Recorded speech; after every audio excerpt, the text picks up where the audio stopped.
Right now we are joined by Anita Stewart, the founder of Food Day Canada, and a big award winner, which we're going to get to in a few seconds here. But Anita, how are you doing? I'm great. Absolutely terrific. What a day. Yeah, very, very cool day. A lot of very, very important discussions about something that you are very, very passionate about, food. Tell us a little bit about Food Day Canada. Food Day Canada began in 2003 as the world's longest barbecue, and I had this brilliant idea as I was sitting at my dining room table listening to CBC and how the beef crisis was affecting Western Canada. And I have a lot of friends who are in the food industry across the nation, and I called them I said, go to your barbecues on Saturday of the August long weekend, barbecue Canadian beef, and tell me your stories. And they did, and it went viral. The world's longest barbecue started in Asia and went all the way around the world to Victoria, BC. And after that, then every year I said, do the same thing on that particular day. And it became very clear that that was the day on which Canada had food everywhere. Local food was just flourishing. And farmers markets everywhere. And so when is it every year? It's always Saturday of the August long weekend. Oh, that's a great barbecue weekend. Well, it is, because, Canada Day is already over, Dominion Day, as we call it in my village of Elora. And the following long weekend, Labor Day, is getting kids back to school. It's the time where parents are sort of concerned about getting the last bunch of books for their kids and getting them out the door the next day. So it's not as focused. Mind you, there's lots of local food then, but the weekend that I chose, really, Canadians chose it for me. So why do you think there's so many stories and tales and anecdotes around food? Because it's so elemental. It's so it's basic to who we are as a nation. Canada as a culinary nation is one of the richest repositories of food stories in the world. It couldn't help but be, because look at our population base. It's so diverse. And it's ancient as well. So, and as you mentioned that it's a part of our culture, we really don't have like a Canadian food. No, why would we? I mean, does Italy? No. If you want to think about Italian food, how many regions are in Italy? I think it's something 8 or 9 or whatever. But if you could put, I think it's 7 Italys into the province of Ontario alone. But let's go back to their foodstuffs. What would Italian food be like without pasta, without tomato sauce, without polenta, corn? They're all New World foods. What is Italian food? Like real Italian food? Or are we talking about Roman food? Are we talking... Food is on the move with the population base. And they bring it to the New World, which they've done. And we've cultivated it really well. We've expanded on the quality for sure, the quantity for sure. And it's just marvelous to travel from coast to coast, from the Scottish influence at Cape Breton right up through to the Icelandic influences in northern British Columbia. We've got Irish, Scottish, heritage around where I live. Italian in Toronto, Italian in Guelph. You can literally go from coast to coast, traveling the world.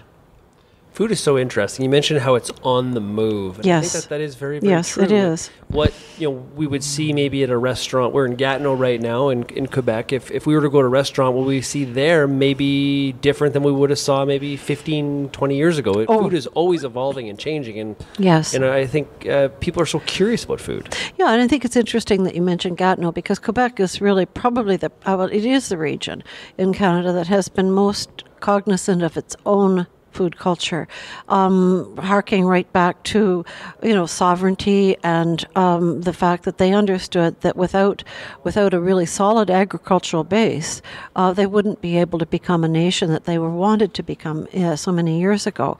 But translating that throughout the rest of Canada, it is really about culinary sovereignty, and that's what Food Day is all about, culinary sovereignty. So if somebody has interest in... Actually, I'm going to back up for a second. I asked you earlier, you didn't grow up on a farm. No. So what created this? So your interest is really, really in food, But that ties back to the farm as well, and it's really, you were telling me stories about different farms across the country. You have a keen interest in primary farming as well. Oh, of course. Well, I did. We had a couple of acres outside of Toronto at the corner of Steeles and Kennedy Road, which is now all paved over.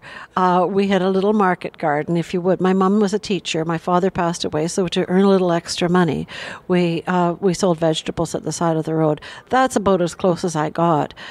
But I understood that cooking was also very important, and I think that's probably where my most profound connection comes from. Learning to cook, and all else will follow. I understand provenance, where things come from. I understand seasonality. I understand flavor, and all of the other elements that make food so delicious here in Canada. And then I take it to the next level. Who are our researchers? I mean, that was the other part of what Food Day is about, and really what my own sort of career path is about, meeting the researchers who've done some really incredible things, like Gary Johnston, the late Gary Johnston, who created Yukon Gold potatoes. It's on menus all around the world.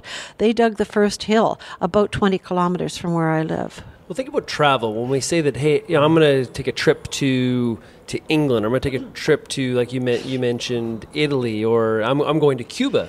Wonderful. At Christmas. But what's the very first thing that somebody tells me when I say I'm going to Cuba? Oh, the food is terrible. Yeah, they do tend to.